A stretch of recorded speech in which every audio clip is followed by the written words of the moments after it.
When I grow up, I want to work for a woke company, like super woke. When I grow up, I want to be hired based on what I look like. I want to be judged by my political beliefs. I want to be a conformist. When I grow up, I want to be offended by my coworkers and walk around the office on eggshells. When I grow up, I want to weaponize my pronouns.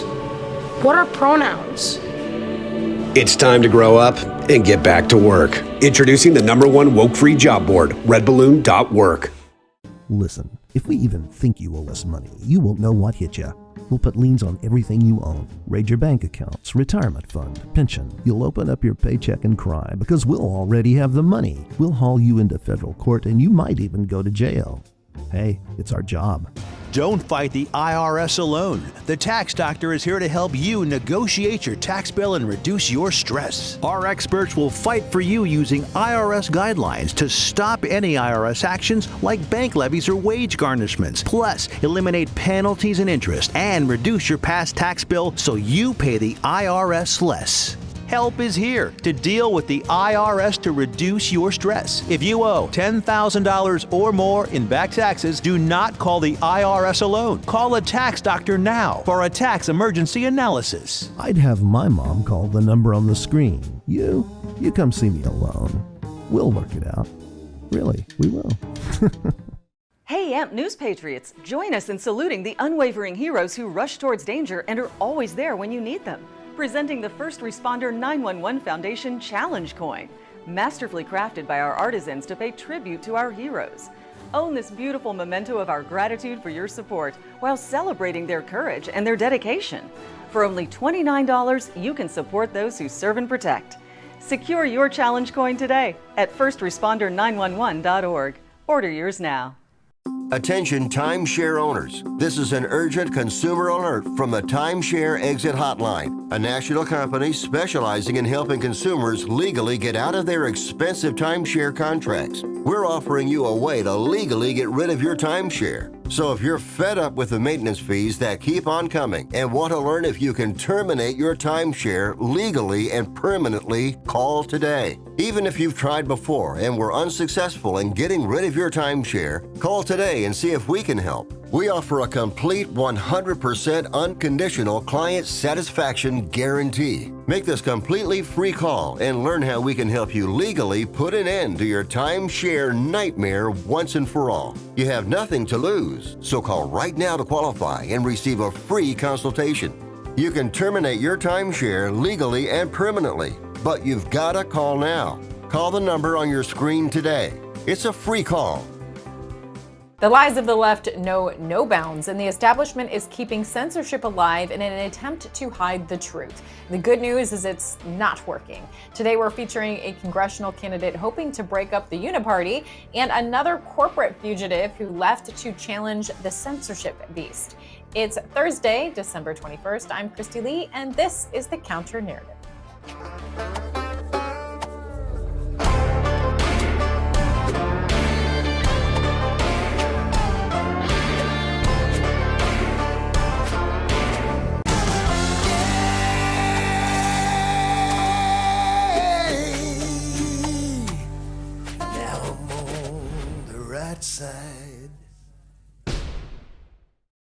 You know, ever since I left mainstream media, I've used the phrase propaganda puppets to describe the parrots who remain, but this is next level. From Discern TV, Los Angeles-based TV channel set to launch AI news anchors in 2024. So it's here, folks, 1984 on steroids. Just in case they can't keep humans on strings, they turn to fake humans. It gives a whole new literal meaning to fake news. LA-based Channel 1 will be debuting these digital humans, a mix of digitally created avatars and digital doubles, to report news updates on global events. They're also going to be featured in free streaming TV platforms. AI is only as objective as its programming, and we've already seen that in action with biased responses from ChatGPT and the others that have been popping up. All right, well, I want to dive right in with our first guest. Derrick Evans is a lifelong West Virginian, now running for Congress. Before politics, Derrick was a conservative and pro-life activist whose passion for ending abortion led to numerous unborn lives being saved. He was first elected to West Virginia House of Delegates in 2020 as he became the first Republican to win his district in over 98 years. So welcome, Derrick Evans. Thanks so much for coming on the Counter Narrative. Hey, thank you so much for having me on. I really appreciate it. You bet. Now, I did read that you're a father of 4, and I just joined that 4 kids club with the birth of my daughter almost 2 months ago now. So thanks for doing your part to resist the depopulation agenda, is what I've been saying. That's my congratulations my effort on the new baby you guys welcomed into your family. There's, it's the greatest blessing from God you could ever have as children, and so I'm so thankful. It really is, and I just feel like we're building our team. Well, they kill themselves off. We're actually definitely trying to procreate.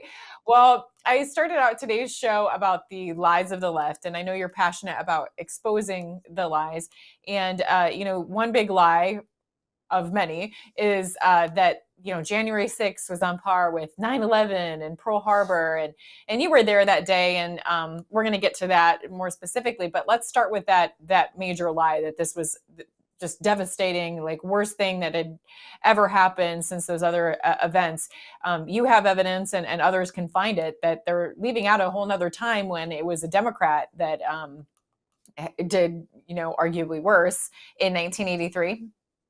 Yeah, absolutely. And that's the thing. They constantly say this is not only equivalent to 9/11, which is just absolutely ridiculous, but they also say it's the worst attack on the U.S. Capitol in history. And I guess they're forgetting that in 1983, the Democrats literally bombed the U.S. Capitol building. Like they literally bombed it, set off a bomb in there.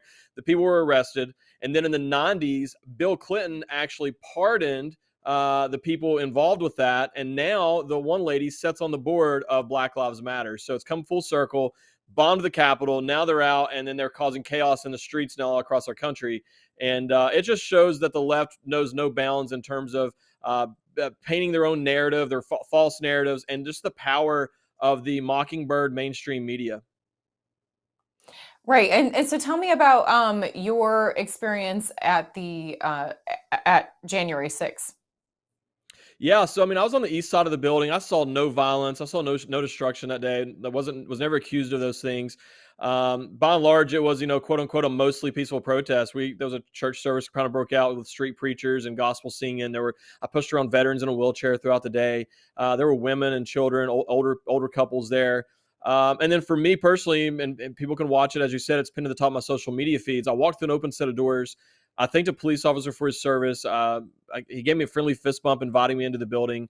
I spent less than 10 minutes inside the public rotunda area, walked back out the same set of doors I entered, and found myself facing 24 years in prison as the FBI raided my home, ripped me away from my wife and my young children, and threw me in prison and held me hostage as a January 6th political prisoner.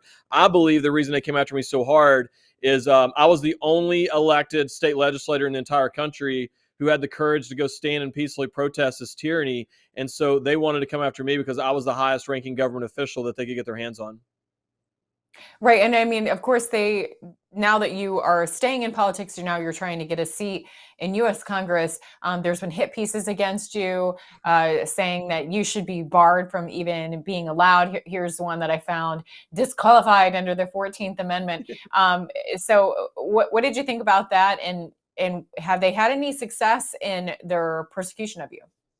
Well, if the left's not attacking you, then you're doing something wrong. So I don't really care what they have to say or do. At this point, there's nothing that the left or the government, for that matter, can do to me that they haven't already done. I mean, they ripped me away from my family. They threw me in solitary confinement. They stripped me down to where I had nothing but a pair of orange government boxers as I sat in solitary confinement for refusing the COVID vaccine while they're holding me hostage. So I welcome all these attacks. They can do whatever they want. The good news is the attorney for the West Virginia Secretary of State's office has already put out a statement in response to that group Crew, which is that's a group funded by George Soros. It's the same group that's been going after President Trump, trying to keep him off the ballot in a lot of these states as well. Same group that went after Coy Griffin and actually had him removed from office in civil court. But the attorney for the West Virginia Secretary of State's office already put out a statement and said this guy was never charged, let alone convicted of insurrection. He's going to be on the ballot. And so we're looking forward to that and giving the people here in West Virginia the choice to have a true ultra-MAGA conservative on the ballot. And I want to talk to you more on a personal level. I've admitted that there has been a chilling effect when it comes to how aggressively they've gone after people that try and bravely stand up and, do like what you did on January 6th, and we're just there, but I mean, have stood up to essentially the deep state. But it has a chilling effect when you have young children. We talked about having children, and it's like there's been many things that I've wanted to do, but then I'm like, oh, but then if I get thrown in jail, you know what I mean? Especially, with young ones. And when I was pregnant, I was like, it's like, I have to factor that in. So how did that work you have your youngest is 2, right? So like, how did the timing work when they were coming after you and the time you spent in jail with, having young children at home? Well, it was obviously difficult. It was traumatizing to my children being raided by the FBI as well. My oldest at the time was 5 years old, and I was home alone with them, and so that was hard. And on the other side of that, though, it was good that they were young because they weren't on the internet searching and reading and wasn't going to school and being getting people saying things to them. So in a way, we were able to help protect their young minds as much as possible throughout the whole ordeal. What I tell people is, look. We're under attack right now in this country. I mean, that's just all there is to it. I never had any desire to run for federal office. West Virginia has citizen legislators. It's a 60-day session. That's all I ever wanted to do. And I wanted to protect my family from everything that we went through. But after January 6th, they raided my home on January 8th, and they drug us into the swamp. I looked around and I said, well, I mean, I'm already here now at this point. We got to fight our way back out of this. And so, my thing is, my biggest fear is that I'm going to be 70 to 80 years old, Lord willing, and I'm sitting here watching my children and grandchildren being forced to fight the tyranny that we should be fighting today, and that I had to sit there and know that I didn't have the courage to pick up this battle, and I kicked the can down the road to them. So I fought this battle every single day for our children, and that way when I put them to bed at night, I can look them in the eye, I can look myself in the mirror as a man and know that I'm doing everything I can to preserve and protect individual liberty and freedom in this country. And I mean, you've been a living example of that. We talked about how you started out with advocating for the unborn, and then it kind of developed into getting into politics, as I understand it. And so it's a huge accomplishment that you were the first Republican in your state legislature to be elected in 98 years. What do you attribute to pulling that off? Well, a lot of it was President Trump really set the stage for not a lot of this, not only in my district but across the country. Of people were wanting someone who's going to just speak the truth to them and share the truth, not politicians, not polished politicians. We need patriots right now in this country. We have too many politicians in politics, and so I'll never forget the first time during that campaign, I really kind of went viral. So across the state at the time, my campaign slogan was "Fighting for Christian Values." This is when they were really pushing the transgender stuff, the abortion up to birth. They were, the boys were first now, starting to mainstream, I guess, if you want to say that, getting into the girls' locker rooms. And so that was my campaign slogan. And a local, left-wing reporter, they're all CNN parakeets at this point, reached out to me and said, there's supposed to be a separation of church and state. How dare you? Do you want to change that? And my response was simple. I said, look, that's what I stand for. That's what I believe in. If you guys don't like it, go vote for the other guy. I don't really care. And that went really resonated really well. People finally was like, hey, we got a local guy who's going to speak the truth and they're going to stand on what they believe in. And quite frankly, it came full circle. That's why I went to the Capitol on January 6th. I wasn't I was known for doing those things, but we just came out of a grueling campaign. My wife was 9 months pregnant. I wasn't planning to go that day, but I felt, I don't want to say obligated, but I felt that the people voted for me to give them a voice. They elected a patriot, not a politician. And so sitting at the House, sitting out fundraiser emails, signing on to amicus briefs or amicus briefs, whatever it's called, that wasn't going to do anything other than be a politician. So I went that day to not only represent myself and exercise my natural God-given rights of free speech, but to also be the voice for the roughly 50,000 people who just elected me. And watching that go down, it's been crazy. I've interviewed so many different people that were there, and there's been so many different levels of punishment, if you will. Some people that haven't had to spend a day in jail, others that are now having been sentenced to 22 years and weren't even there. Where does the inequity just even within, because obviously it's all inequitable treatment, totally. But where's the inequity coming from, do you think, when it comes to sentencing of people that were there or associated? Well, first of all, the first thing is we've got a weaponized, not only DOJ, we've got a weaponized court system right now. And one of the first things I want to do when I'm elected into Congress is on day one, I'm going to file articles of impeachment against all these federal judges who have been proven to be corrupt in the J6 cases and going against President Trump and all of that. I think that we need to file articles of impeachment and let the chips fall where they may. In terms of the inequities, all of this, and I've been saying it since day one, day one when I got out of prison, was able to start speaking, last October, is this was all orchestrated to go after President Trump. So a lot of the inequities that you're seeing taking place really relates, in my opinion, to how they can use that conviction and use that sentence and all that to turn around and leverage that to go after President Trump. So in for instance, the Oath Keepers and the Proud Boys, they're getting pounded, not for the things they did that day, not even really for things that they said that day. It's because the left wants to use that as a scalp, if you will, to try to tie that to President Trump and say that they're organized groups that President Trump was, orchestrating to try to overthrow the government, which could never be further from the truth. For me, it was because, if you look at other people who kind of did what I did, with just a lone person there by themselves and was peaceful and nonviolent and non-destructive, they, by and large, all of them have misdemeanor charges. And I got hit with a 20-year felony, all because I was an elected Republican, so they could turn around and paint that and say, see, it was elected Republicans who did this on behalf of President Trump. And so it's all just going after, it's all goes back to the witch hunt against President Trump. And how were you able to get out of that, if you will? Like, how were you able to not have to do 20 plus years? Yeah, so I was one of the first people arrested. I was arrested January 8th, so 2 days after January 6th. I had an 18-month legal battle. When you get arrested, they collect all of your financial data. They bankrupt you, and so we were bankrupted. Wow. We were debanked. Forget about getting deplatformed. We were debanked, everything canceled from almost everything you could think of. And so then they get to a point and they come to you and they say, hey, they know you don't have any more money at this point. And they say, do you want to go to trial and face 24 years in prison? At this point, we know that the jury pool is tainted. We know that the judges are corrupt. We know that they refuse to move the trials out of DC. So you know that you're going to lose. There's literally no chance of winning this battle, or you can sign this plea deal and lick your wounds and circle back to live and fight another day. And so that's what I decided to do, because, as you said, having 4 young children, I wanted to be there for my children. I want to be there and help raise them. And I'll never forget facing the 24 years. I got 2 girls. They're the older 2, and then I got 2 boys that are younger. And the whole time I just kept thinking, I'm not even going to be out in time to walk my little girls down the aisle and give them away. I'm going to miss out on their entire life. And that was just absolutely not an option that I was willing to take. I decided to swallow my pride and put my family first, and that's what I did. Now I'm here, circled back, living to fight another day, and that's what I'm doing every single day. Yeah, totally understandable. Now back to your run for Congress.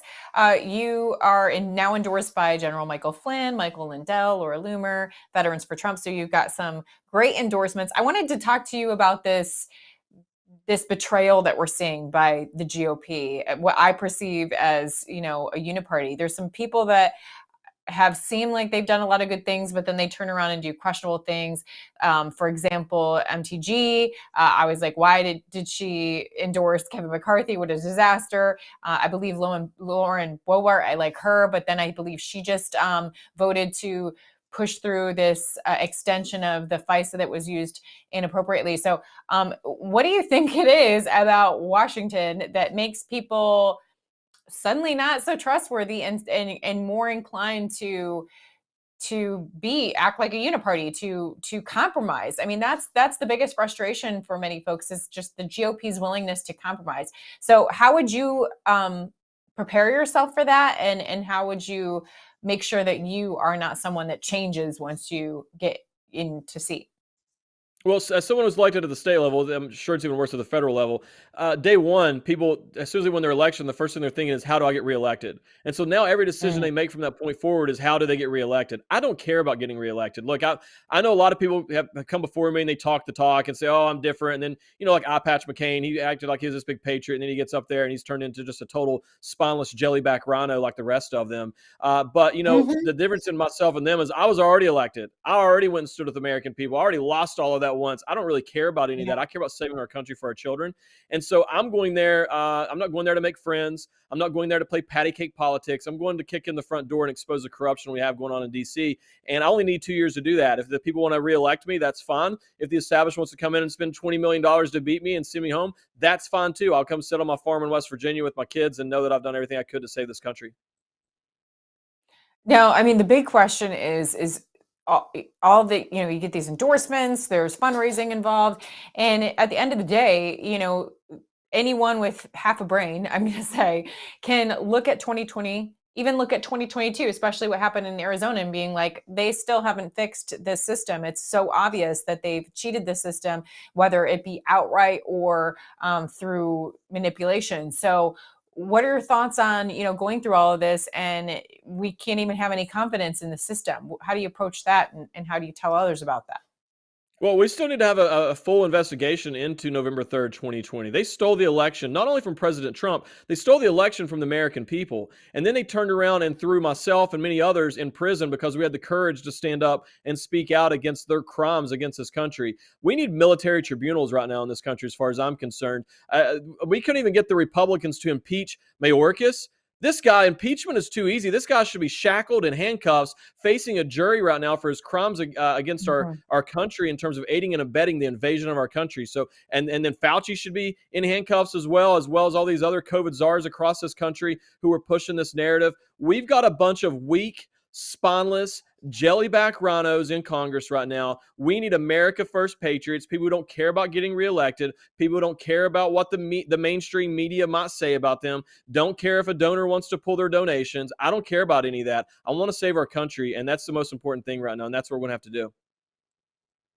It's so hard to understand why they are so weak. Like, is it greed? Is it fear? I mean, you have Republicans parroting the lies of the media, saying there's no evidence that there was anything unlawful with Biden and all his payments from China and connections with Hunter Biden. And there's tons of evidence. There's whistleblowers, there's former associates. I mean, how can they continue? I mean, it's hard to believe that the media can laughably say no evidence, but then to have Republicans repeating it too. Do you have any idea what you think the reason is? Does it come down to greed, fear? What is it? It comes down to a little bit of everything. It's greed from the sense of they don't want to give up that power that they have. It comes from being cowards because they know if they step out, they're going to get attacked by the media. A lot of these people, a lot of these politicians, if you pay attention, Republicans, for instance, they love to stand behind President Trump. They want to stand in the background. They want to let President Trump take all these arrows, take all these attacks, and they want to stand behind him. We need people who's going to stand on the national stage beside of him and say, hey, you can send some of those arrows my way. I don't really care. This is what I stand for, and this is what I believe in. But they're afraid that they're going to lose their seat in Congress. And they have been brainwashed and convinced that if they do stand out and speak what they believe, then that's going to happen. And then therefore, I don't know if they really believe this or they just, that's what they tell themselves to get to kind of get through each day. But inadvertently, they believe that doing so would allow someone who doesn't have these conservative beliefs and to get that seat, and then therefore it would be a bad thing for our country. I think that's just political talk. You need to stand for truth and then let the chips fall where they may. Bringing it back to our children, our next generation, our future, I know you've also been very passionate not only about defending the lives of the unborn, but defending what happens to the children that are born when they enter the education system, how there's been this culture attack, and trying to deceive kids into thinking they might be a different gender, creating a divide with parents. So what are you doing when it comes to those efforts? Well, the first thing we got to do is we got to have school choice. We got to support this at the federal level as well to give parents an option to pull their kids out of these. I'm not even going to call them public schools, to pull their children out of these government schools, these liberal indoctrination camps. And I'll tell you, it really starts at the university level as well. What we have done, I was an educator. I went to school and I was a teacher for 4 years. The scariest part about this whole ideology, everything it's taking over in terms of our school system, is that these young teachers, they're not doing it maliciously. It would be less scary for me if they were doing it maliciously. honestly. And what I mean by that is the universities, our public universities who are taking our tax dollars and quote unquote educating these kids, they're creating these social justice warriors. They've convinced these young educators that it is their role and their duty to overstep the parents and to beat that drum of social justice and this liberal indoctrination. So therefore, they're doing it truly thinking they're doing the correct thing. That's the scary thing. So I think that any public university who wants to push this left-wing narrative and this indoctrination, they should lose their funding. They can go become a private education, a private university if they want to push that narrative. They don't need to be stealing our tax dollars and then doing that. And then we need school choice at the K through 12 level, so that people have an option to pull their kids out of that and put them into a private school or homeschool or whatever it is that they choose to do. But we've got to get our kids out of these government schools and these liberal indoctrination camps. That's like the first step to all of this. And I have in my notes that you're going to be talking, or are you still planning on doing a school board meeting in Charleston to protest the transgender policy? Yeah, so a lot of people in West Virginia, I don't think, are aware of this, but we have, the Kanawha County Board of Education, which is in Charleston, where the state capital is. It's the total liberal cesspool. They're allowing boys to change in the girls' locker rooms, and then the response to the little girl and the parents who speak out and say we don't want this to happen. The response was, well, if the child doesn't like it, they can go change in the boys' locker room. This is absolutely ridiculous, and absolutely, I'm going to go stand and protest against that. I'm going to speak out against that. I'm going to push. Try to put some pressure on our state legislators to change the law and pass a law to prevent that from happening in our state. Look, everything that we're seeing happening right now is a result of weak men. And what I mean by that is a society full of strong men. Men are supposed to be protectors and providers. If we're not going to protect our little girls, and as well as our mothers, our aunts, our sisters, all these, and our wives. But if we're not going to protect our daughters, our little girls, from nearly adult men changing in the locker room with them in a high school, then we're a bunch of cowards, and we have a society full of weak men. So we got to stand up. We got to protect these little girls, and once again, speak truth. Men are men, women are women, boys are boys, girls are girls, and that's it. Period. End of discussion. Absolutely. And I thank you for being a strong man and willing to stand up. And, what's just been disappointing, I'll admit, is I was very active at the school board in my extremely liberal former district. And there were kind of like a core group of people that were willing to stand up and speak at every meeting. And we were fighting all of the nonsense of the pornography and books and all of that. And you'd look around, and in our group, it was mostly women. It was mostly mothers. And so what do you think what do we need to do to get the fathers more involved and to step up and do this with us? We need them. Well, there's been an attack on the nuclear family for decades now, and we're seeing the unfortunate consequences of that. And it all started recently in terms of the most recent one. If you remember back probably 10 years ago, was the quote unquote toxic masculinity. And that's what they started really doing before they started rolling out the transgender stuff, is the toxic masculinity. And they had to attack that first so they could open up the door to allow this transgender stuff. But look, once again, we got a bunch of men out there who are afraid of losing their jobs. They are afraid of, the mainstream media calling them names. They're afraid of their neighbors maybe thinking differently of them. I'll tell you right now, I don't care what anybody says about me. I don't care what happens to me. I will protect my children at any cost. I don't care what happens. And so I think that any man worth their weight in salt would do the same.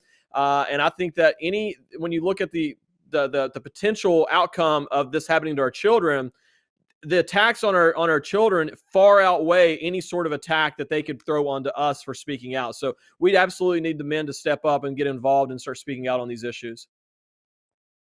Well, we appreciate you leading the way, and we appreciate you standing in the gap and willing to head to DC, the place that, did you wrong by essentially putting you behind bars. But we appreciate that you're continuing to be brave and courageous. How can people continue to support you and help you get that seat? Absolutely. You can go to our website, evansforwv.com. You can go there, and on the homepage, there's a button to donate if you want to do that. We're not backed by Big Pharma. We're not backed by the military industrial complex, nor do we want to be. We're backed by the American people. We have over 4,000 donors at this point who donated. I think our average donation is like $50, $50-something. We're so honored and privileged by that. If you don't want to do that, or if you want to phone bank or text or something, we have people all over the country doing that as well. You can click join our team and do that, or host an event. I travel all over the country, even outside of the political side, just speaking out, sharing my story about January 6th, answering questions about the weaponization of government. And then last but not least, if you don't want to do those things, add us to your prayer list. This is truly spiritual warfare. This is good versus evil. Yeah. And look, I tell everyone, this is not my campaign. This is the campaign for the American people. I'm not asking anyone out there to go to prison for what you believe in the way that I had to do so. But I am asking you to support our campaign so that I can continue fighting not only for my family, but for you and your family as well. So thank you guys for having me on. I really appreciate it. You bet. We appreciate you, and keep us updated. Thank you. Will do. Thank you, guys. All right, we got to take a quick break, hear from our sponsors that make this show possible. And when we return, we're trying to build a parallel economy, obviously with, the sponsors that you're going to be seeing, and also finding new ways to spread the truth while online censorship persists. So we're going to hear from a reformed corporate healthcare leader and how he's now helping fight censorship. That's after this. Now I'm on the right side. Banks are supposed to be the safest placeholders for cash in the world, but in 2022 that changed. The Federal Reserve pulled out $2.5 trillion of liquidity out of the banks, and the Fed also changed the requirements so banks don't need to keep any funds on hand. This means banks are starved for liquidity and have now become very dangerous places to hold your assets. Get out of the system with the world's safest and most private assets, silver and gold. Call Kirk Elliott, PhD at 720-605-3900. Get more out of your AMP News experience with AMP Insider. With 7 pillars of focused information, including off-grid living. Get prepared with food prep and essentials, must-have items and basics, and preparedness, protection, and hunting. Support the mission of AMP with a subscription for $9.95 per month. Get the first month for $1 by using promo code AMP888. Welcome to a new era of connecting patriots. AMP Insider. My employees and I are excited to announce it's our 20th anniversary, and to celebrate, we're bringing you a limited edition MyPillow. The Giza Elegance MyPillow is made with the most amazing cotton, 2-inch pipe gusset, comes in 4 custom loft levels, and it's machine washable and dryable. When I got MyPillow, I'm asleep almost immediately. I stay asleep at night, and I wake up more well-rested in the morning. My patented fill adjusts to your exact individual needs and helps keep your neck supported and aligned. That's why we've been around for 20 years, because MyPillow works. Go to mypillow.com or call the number on your screen. Use your promo code to get your limited edition 20th anniversary MyPillow queen size. Retails for $69.98, now only $19.98. That's right, only $19.98. With my 60-day money-back guarantee, you have nothing to lose. Sleep well, America! Now I'm on the right side. All right, welcome back. My next guest is Jason Shepard, who held numerous IT leadership positions in major corporate healthcare before leaving the industry after observing irregularities in COVID testing and government reporting protocols. That's when Shepard founded Wimkin Social Media in August of 2020. And in May of 2021, Shepard partnered with Newsmax host Wendy Bell and Wendy Bell Radio to develop the app to keep her free from censorship. And it's been a bit of a roller coaster ride ever since, but I'm going to let him explain. Jason, thank you so much for being here. Thank you for having me, Christy. I really appreciate it. You bet. I love that you come from like corporate America and decided to leave, but I imagine, let's just start there. I imagine that wasn't an easy decision. It wasn't an easy decision for me necessarily, and it hasn't been an easy road either, to be quite frank with it. So tell me about your journey and getting out and how it's been since then. Absolutely. Well, it's certainly been a rocky road. I mean, there's no doubt about that. But I was in a pretty decently elevated healthcare position in the Pittsburgh area where we were tasked in September of 2019, and that's a very important time frame. But in September of 2019, we were tasked to put into our healthcare system and software roughly 130,000 tests of some kind. I think you know where I'm going. But 130,000 tests that we didn't know what the tests were for, first and foremost, and we had to also set up at the same time at the doctor's offices the testing protocols, first and foremost, the reporting protocols, and then have a door to the county health departments and where our primary care physicians were at. So we launched that in September. We had it implemented by the end of October. And then we found out that COVID existed. We didn't know what it was for. United States of Wow. America didn't know that COVID existed in September. So I certainly had a major problem with that. I had a major problem that my name was on that project and went to my superiors and said, I'm not doing this. I'm not going to add to the mass hysteria. I'm not going to fearmonger with you. Something is really wrong. And that was confirmed by the first week when we actually launched this, the healthcare system. I don't want to actually say the name of it because it's widely Yeah, known. of course. But we were actually, I had doctors call me because the way that I work is I give a card and I say, don't call the office, call me directly. So that first week, I had 9 doctors call me and say, we refuse to give these tests because we're testing for any form of coronavirus. And that is why they were coming back positive over 99% of the time. Hmm.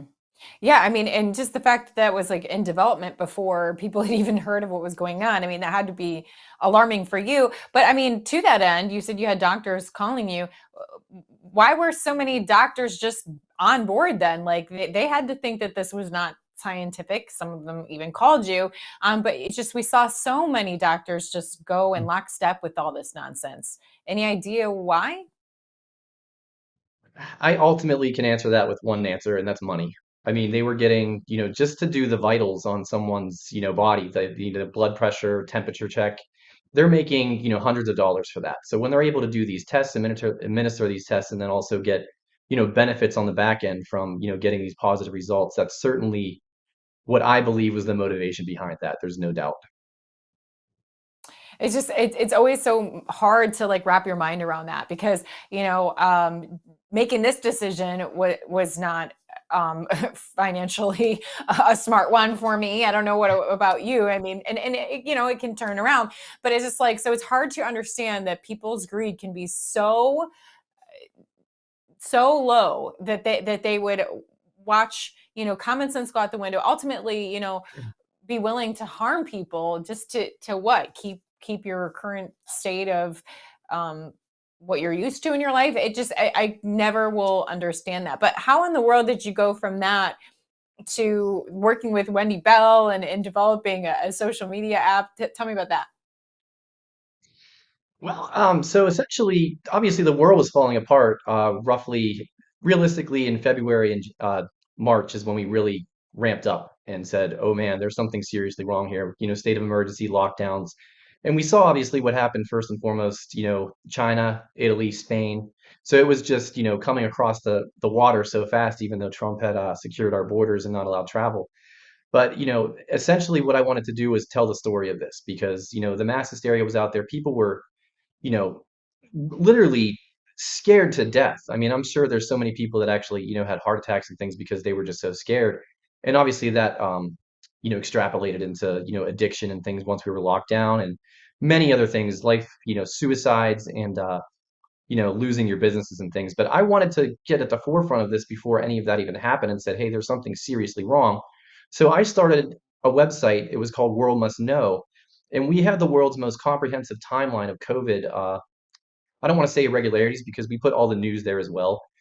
So there was medical news, there was everything involved. And we had people, we had about 30,000 visitors a day on that site relatively quickly because, it was the number one topic in the world and we were consumed by that.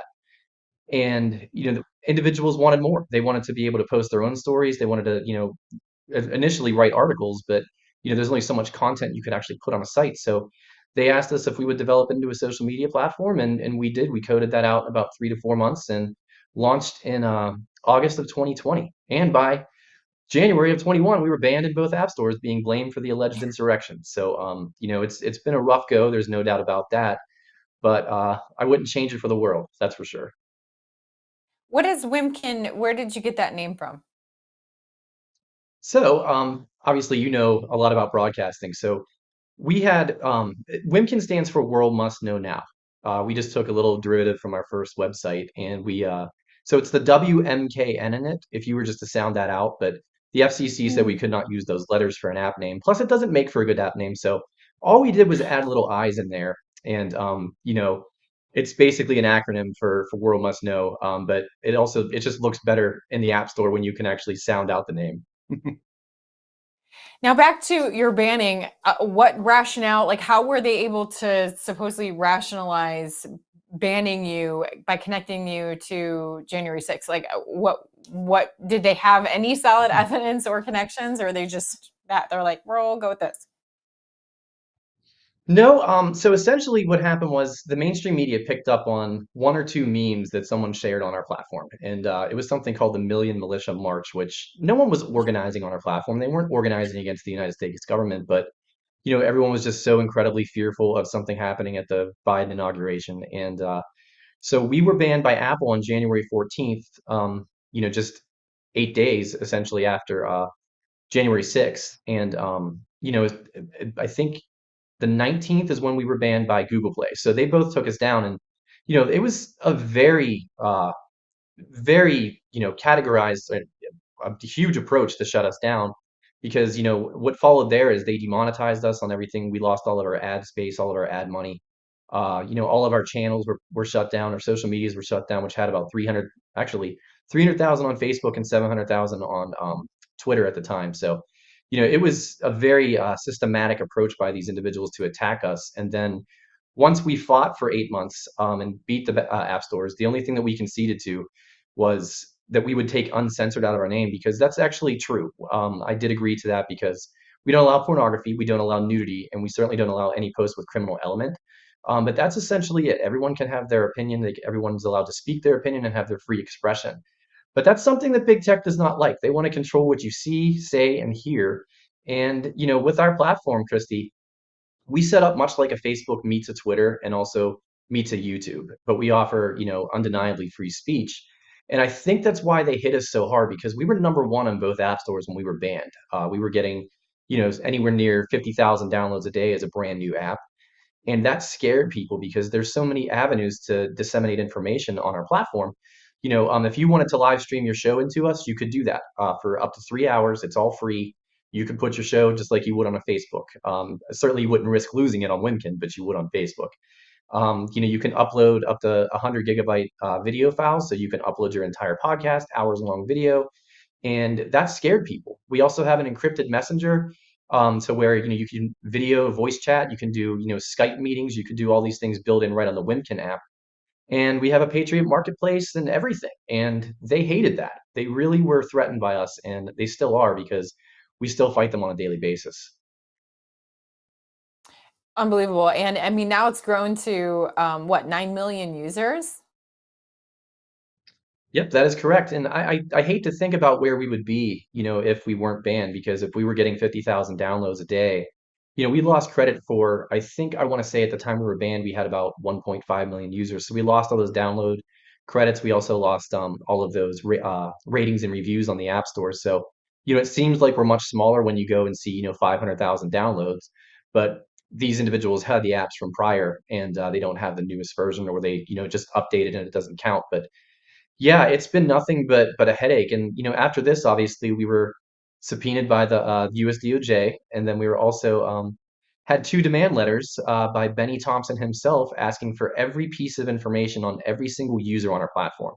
And if that's not overreach and draconian, complete censorship, like something out of an actual sci-fi movie, I don't know what is, because they asked for credit card numbers, which we didn't accept.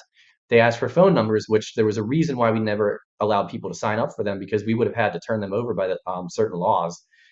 We don't verify email addresses when people sign up, so we couldn't provide them. And they wanted, text. They called it text messages within our app, but those are encrypted, so we don't even have access to them as a staff.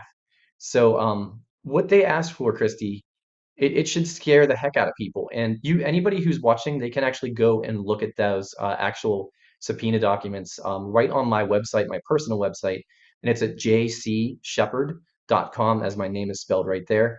That's jcshepherd.com, and you can read everything about how the mainstream media as well as the government try to take us down right there, and read some really, really interesting J6 Select Committee subpoena documentation. And I'll make sure that I provide a link in the description below if you want to go check that out, folks. So you have not stopped in trying to beat the censorship. You've since created a TikTok alternative. Yes, we did. It's essentially it's called Reelster, Reelster, like a film reel, and we wanted to do that to take away, it has parental controls, which TikTok does not. We have children Mhm. that are being served, very risque videos. We have these TikTok challenges where, children are getting seriously hurt or dying even. And we wanted to make sure the parents had the, ability to filter what their children see and keep them safe. Also, it's 100% data private like Wimkin to where, we're not the Chinese Communist Party here. We're not, sharing this information with government and, it's just a very clean version of TikTok, and you could do almost everything you can on TikTok on there as well. You can pay users, you can pay for ads, and it's a really good alternative because it's American and it's 100% safe. So, and I don't know how long after Trump wins this election in 2024 that TikTok will be allowed in America. I don't see that being very long after he is elected because it is really ruining our society in terms of young people and a very, very dangerous aspect for the NSA, national security risk. I mean, I don't think people realize when you get on your phone here and you get on TikTok and you put your thumbprint in or facial recognition software, the Chinese Communist Party has that. They have your banking information, they have your credit cards, they have absolutely everything. So if we ever do get into any type of conflict with China in terms of a war, we are so behind the eight ball because of the 300 million Americans that are on that app. So, what's next for you with all of this? You've been a defender of the Constitution and obviously freedom of speech. So what are you planning to do next? Well, technically, I'm going to do everything I possibly can to win in 2024. I mean, we wanted that red wave, obviously that didn't come, unfortunately, but we want the House, we want the Senate, and we want obviously the executive office. So, essentially, what we're going to do is we're going to band together with hundreds of politicians, grassroots leaders as well, and get this information out there. We're offering free political ads for anybody who wants to actually come on the platform and spread their message. Our ads sometimes get 1 million views a day, so it's very intensely broadcast out, and it's also localized to where they're actually running, not just on a state level or national level.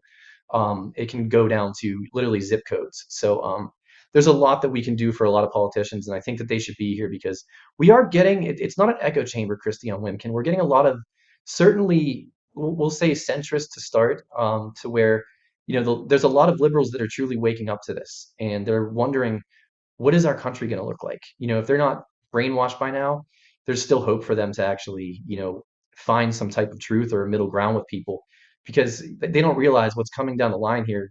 It really does affect them as well. So we have a bunch of individuals jumping on here that are not, so far in terms of Republicans or, even right-leaning people. They're coming on, they're checking out the platform, and they're getting their minds open to some different things.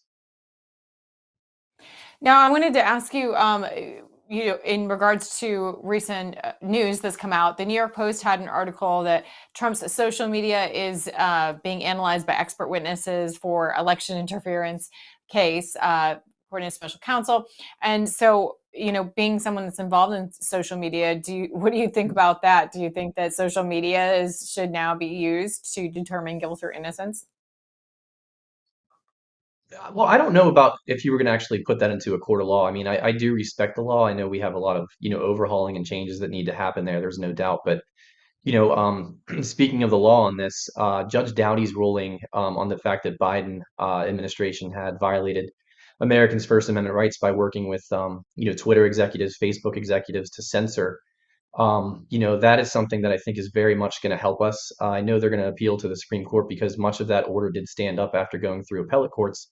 But I believe 100% that Trump is censored everywhere. I mean, our Facebook page now, our new one, has 75,000 likes, and in 2022, we were getting on average at least 5,000 likes. Now we can't even get 50, or 50 post Yeah. reactions. So they're already starting, and there's no more indication of a desperate left than the Trump indictments because they are so thin, they're ridiculous.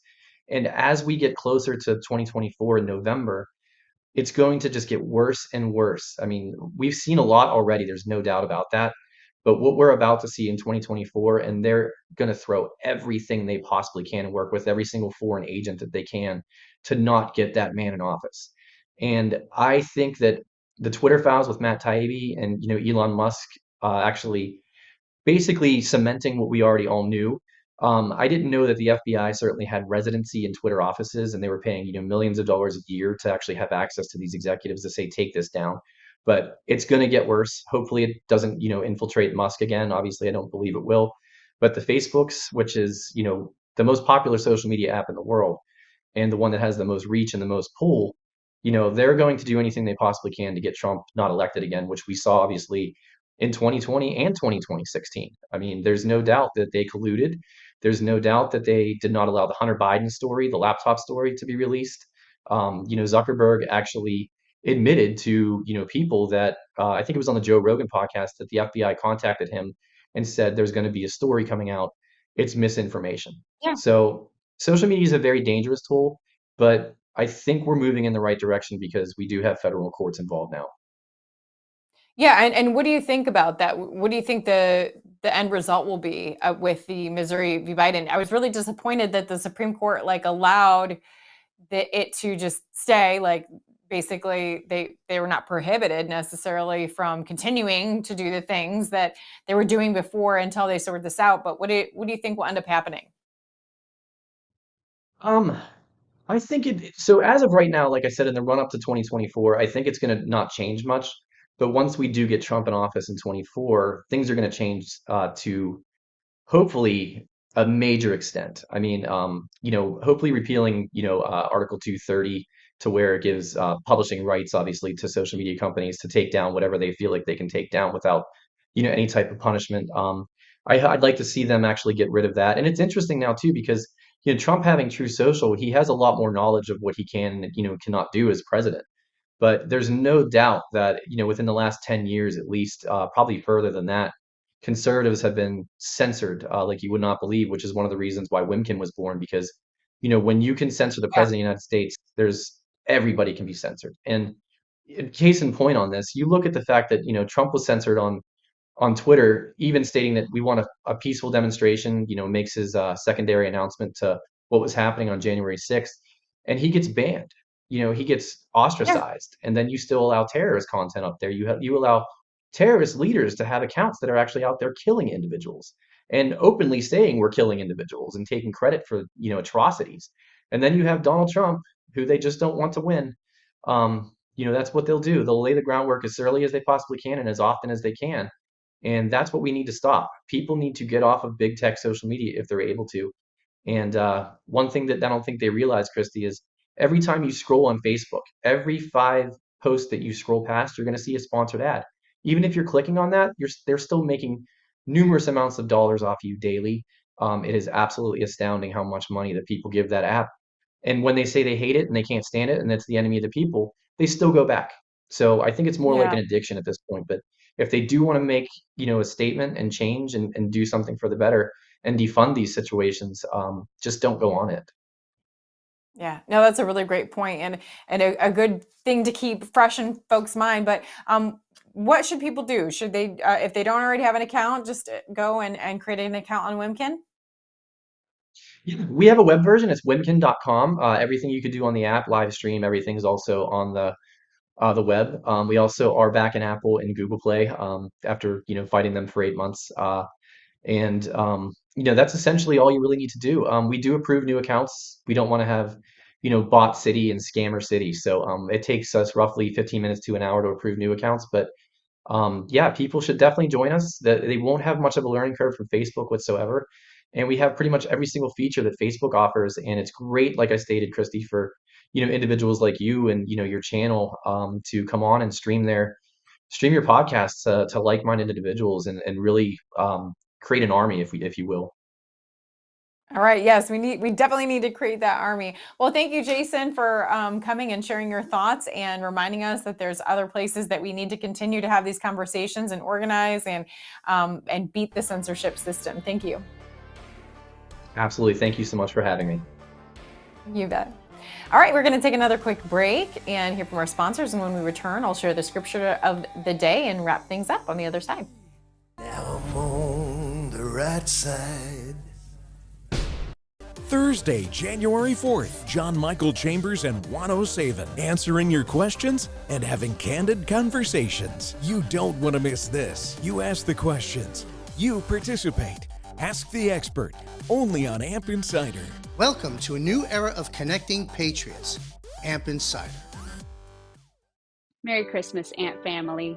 You know, Christmas really is about three main things, and it's probably why it's my favorite holiday of the entire year. That's friends, faith, and family. Our values are really under attack here in our country, and AMP News works every single day to defend them. So in the spirit of Christmas, to be able to have what the most valuable thing in our life is our relationships, we are making sure that our news anchors and our staff are able to spend time with their family. So we've picked out some great shows that we really enjoy and hope that you do as well during this entire holiday week.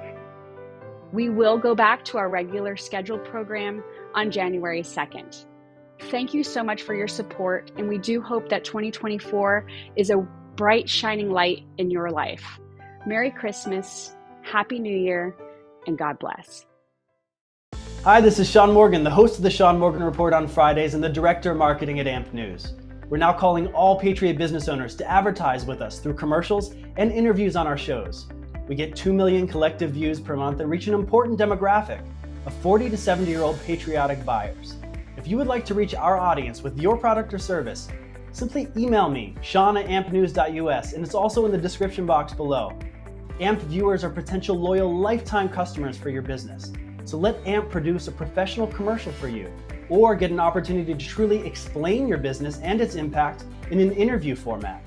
You could even reach our email list of Patriot subscribers. There are lots of options to engage with us.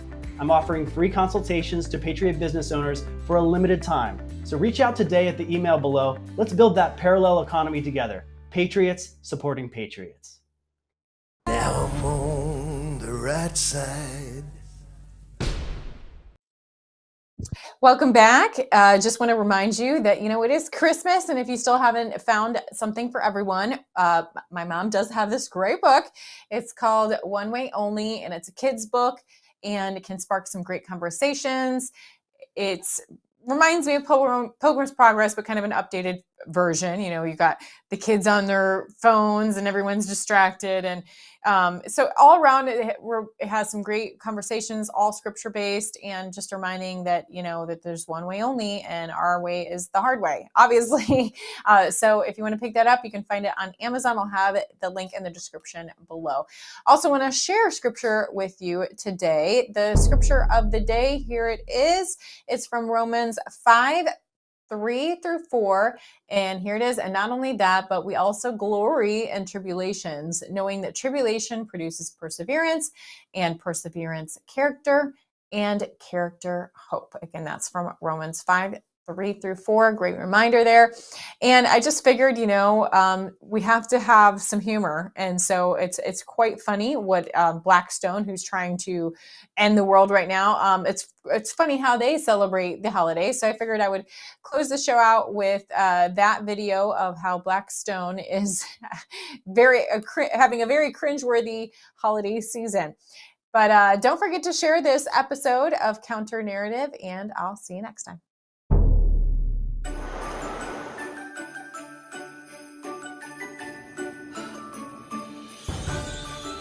Lore! Genius!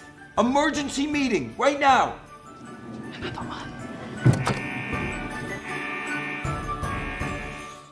This all started when John went to see Taylor Swift's Eras Tour. Yeah, he claims he only went to take his daughters, but I heard he packed multiple outfit changes. Now he's following her around the world. I had to give him my ticket.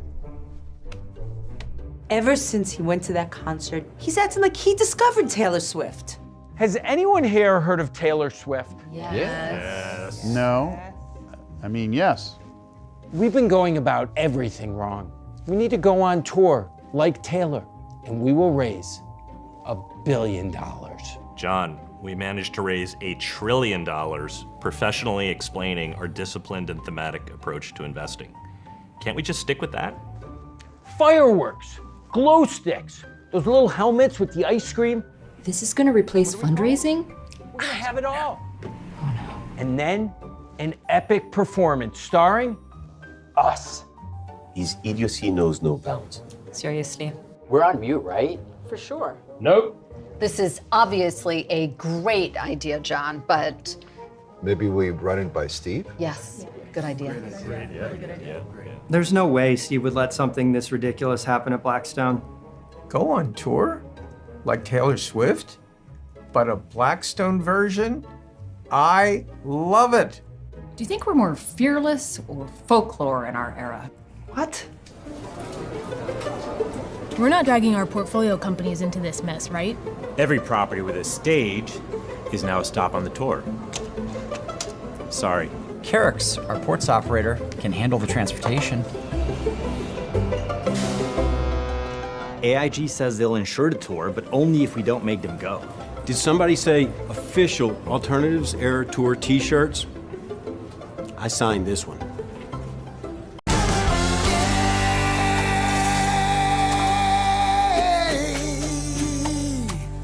Now I'm on the right side.